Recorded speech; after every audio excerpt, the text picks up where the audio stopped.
देश भर में एक बार फिर से वेडिंग सीजन आने वाला है। अप्रैल में जून में काफ़ी शादियां हैं, काफ़ी बिजी ये शेड्यूल रहने वाला है।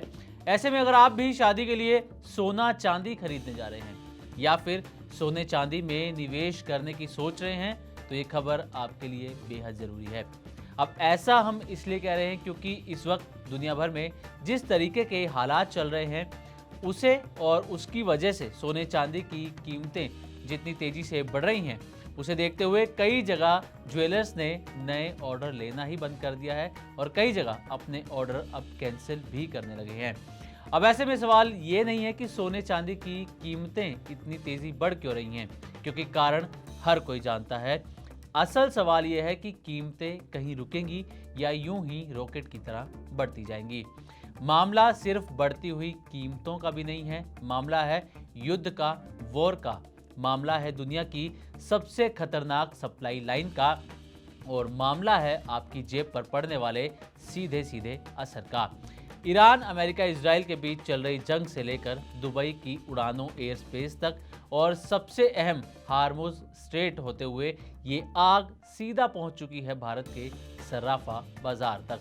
तो अगर आप खरीदार हैं या फिर निवेशक हैं या फिर बस ये जानना चाहते हैं कि आपकी जेब से पैसा क्यों ज़्यादा निकल रहा है तो इस वीडियो को आखिर तक ज़रूर देखिएगा। तो सबसे पहले आपको ये बताते हैं कि आखिर ये चल क्या रहा है। तो जैसा कि आप जानते होंगे कि इजराइल और यूएस ने मिलकर ईरान पर अटैक कर दिया है। अब उसके बाद ईरान ने कई देशों पर अटैक किया जिसमें दुबई भी एक है।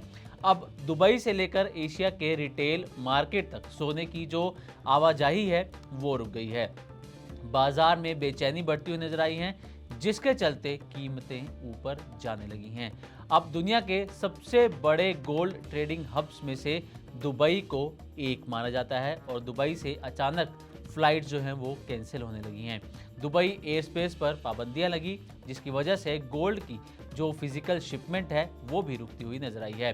आपको बता दें कि ग्लोबल गोल्ड ट्रेडिंग का 20 से 30% हिस्सा अकेले दुबई संभालता है और भारत में आने वाले सोने का करीब करीब 50 से 60% जो हिस्सा है वो दुबई से होकर गुजरता है। वैसे में जब दुबई एयर स्पेस ये बंद है, डिस्टर्ब्ड है, तो इसकी वजह से बेहद दिक्कतों का भी सामना करना पड़ रहा है गोल्ड और सिल्वर की सप्लाई को लेकर। अब अगर ये रुकावट लंबी चलती है तो इससे बाजार में सप्लाई कम होगी, डिमांड तो बढ़ ही रही है, सप्लाई कम होने से इसकी जो कीमतें हैं वो और ज़्यादा बढ़ती हुई नजर आएंगी। अब क्योंकि गोल्ड बेहद कीमती मेटल है इसलिए सुरक्षा और इंश्योरेंस कारणों से इसे ज़्यादातर हवाई रास्ते से ही भेजा जाता है।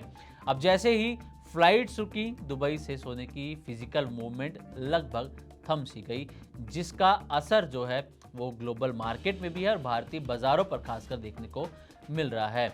अब आते हैं हॉर्मुज स्ट्रेट पर युद्ध का कितना असर हुआ है। तो आपको बता दें कि ग्लोबल ट्रेड का सबसे अहम रास्ता है स्ट्रेट ऑफ हॉर्मुज। ये एक समुद्री मार्ग है जहां से हर दिन करोड़ों डॉलर का तेल और जो भी माल होता है वो सारा सप्लाई होता है और ये सबसे अहम रास्ता माना जाता है, ईरान के पास से होकर निकलता है। इसलिए ईरान कभी भी इस समुद्री रास्ते को बंद कर सकता है और अगर ईरान स्ट्रेट ऑफ हार्मुज को बंद कर देता है तो इससे तेल की कीमतें सबसे पहले ऊपर जाएंगी और जो समुद्री रास्ता ये है इस पर लंबा ट्रैफिक भी लग सकता है। सोने चांदी की सप्लाई और भी ज़्यादा यहाँ पर मुश्किल हो सकती है और सिर्फ सोना चांदी नहीं बल्कि तेल, एलपीजी गैस और एनर्जी से जुड़ी जितनी भी चीज़ें हैं सभी की कीमतों पर असर पड़ता हुआ यहाँ पर नजर आएगा। अब इसके अलावा एक और जो मेन फैक्टर यहाँ पर निकल के आ रहा है वो ये कि जो समुद्री जहाज़ के मालिक हैं या फिर जो ब्रोकर्स हैं उन्होंने अब इन टैंकर्स के लिए $2 लाख प्रतिदिन से ज़्यादा की मांग की है, यानी कि किराया जो है वो बढ़ा दिया है। यानी कि आज जो किराया लिया जा रहा था, किराए की डिमांड उससे डबल कर दी गई है। अब $2 लाख प्रतिदिन की यहाँ पर मांग की जा रही है। अभी जो वॉर सिचुएशन है उसकी वजह से शिपमेंट्स जो है यहाँ पर कैंसिल होती हुई नजर आ रही हैं, जिसकी वजह से अगर हम देखें तो भारत के अंदर फिजिकल गोल्ड की सप्लाई की शॉर्टेज टाइट हो सकती है। हालांकि अगर हम देखें तो जिस तरीके से जियोपॉलिटिकल कंसर्न्स बढ़े हैं तो कहीं ना कहीं लोग इन्वेस्टर जो हैं गोल्ड की तरफ दोबारा शिफ्ट होते हुए दिखाई दे रहे हैं सेफ हेवन के तौर पे। बट अगर ये शिपमेंट्स मार्केट में नहीं आई और कहीं न कहीं जो सप्लाई है वो अगर अटकती हुई नज़र आई तो फिर गोल्ड के भावों में एक तेज़ी देखने को मिल सकती है, क्योंकि हो सकता है कि इसकी वजह से गोल्ड सिल्वर की जो डिमांड है as a safe haven demand वो यहाँ पर बढ़ती हुई नज़र आ सकती है। हालाँकि अगर हम देखें तो जो सप्लाईज़ हैं अगर वो नहीं पहुँच पाई टाइम से तो फिज़िकल टाइटनेस जो है मार्केट में देखने को मिल सकती है। ओवरऑल अगर हम बात करें तो कहीं न कहीं जो गोल्ड और सिल्वर की डिमांड है वो यहाँ पर इफ़ेक्ट हो सकती है। जिस रूट से गोल्ड सिल्वर इंपोर्ट होते हैं वहाँ पर अगर आप देखेंगे स्ट्रेट ऑफ हॉर्मुज़ जो है वहाँ से गोल्ड और सिल्वर का इंपोर्ट होता है। और अगर हम देख रहे हैं कि वहाँ पर अब जिस तरीके से वॉर सिचुएशन बनी है उसकी वजह से जो शिपमेंट्स हैं वो यहाँ पर कैंसिल होती हुई नज़र आ रही हैं या फिर डिले होती हुई नज़र आ रही हैं। तो ये एक रीज़न हो सकता है कि आने वाले दिनों में फिजिकल मार्केट के अंदर गोल्ड और सिल्वर की जो सप्लाई है वो शॉर्टेज हो, जिसकी वजह से हम देख रहे हैं कि काफ़ी ज्वेलर्स ने ऑर्डर कैंसिल कर दिए हैं, क्योंकि अगर ज्वेलर्स के पास ऑर्डर आएंगे और गोल्ड फिजिकल में नहीं आ पाएगा तो वो गोल्ड की ज्वेलरी नहीं बना पाएंगे। अब एक सवाल ये भी उठता है कि आखिर निवेशक सोना चांदी क्यों खरीद रहे हैं।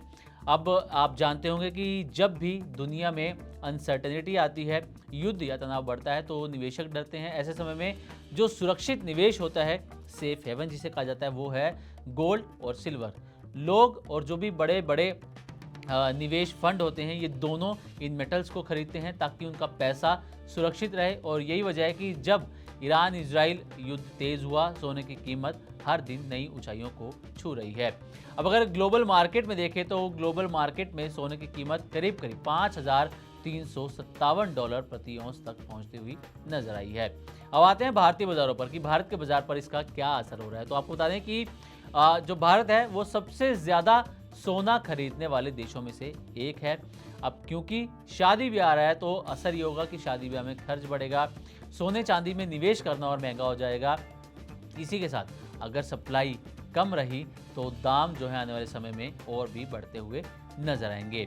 अब एक बार सोने और चांदी की कीमतों पर भी नज़र डाल लेते हैं। तो सबसे पहले सराफा बाजार की अगर बात करें तो इब्जा के मुताबिक जो सराफा बाजार में भारत में गोल्ड की कीमत है वो 1,60,000 रुपये के आसपास है। वहीं सिल्वर 2,66,000 रुपये के आसपास जो है वो कारोबार करती हुई नजर आई थी। ये 2 मार्च तक के नंबर्स हैं।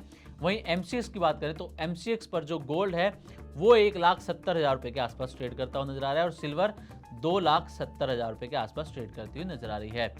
अब ग्लोबल मार्केट की बात करें तो ग्लोबल मार्केट में कॉमेक्स के अगर हम नंबर देखें तो सोना जो है वो $5,357 प्रति औंस तक पहुंचता नजर आया है और सिल्वर $87 प्रति औंस तक पहुंचती हुई नजर आई है। तो ये है सोने चांदी के दाम देश और दुनिया में जो चल रहे हैं। अब आते हैं कि सोने पर सबसे बड़ा अनुमान क्या जताया गया है। तो JP मॉर्गन ने अनुमान जताया है $6,300 प्रति औंस तक का गोल्ड पर 2026 के एंड तक ही पहुंचता हुआ नजर आ सकता है और बैंक ऑफ अमेरिका का अनुमान है $6,000 प्रति औंस। तो यानी कि अगर इन दोनों की हम माने बैंक ऑफ अमेरिका और JP मॉर्गन की, तो सोने में अभी एक अच्छी खासी तेज़ी आना बाकी है और 2026 के अंत तक सोने की कीमतें जैसा कि इन्होंने अनुमान जताया वहां तक पहुंचती हुई नज़र आ सकती हैं। लेकिन सवाल ये है कि अगर दुनिया भर में स्थिति यूं ही चलती रही, खासकर जो ईरान, इजराइल और US के बीच में चल रहा है, तो सोने और चांदी की कीमतें कहां जाकर रुकेंगी, ये अब देखने वाली बात होगी।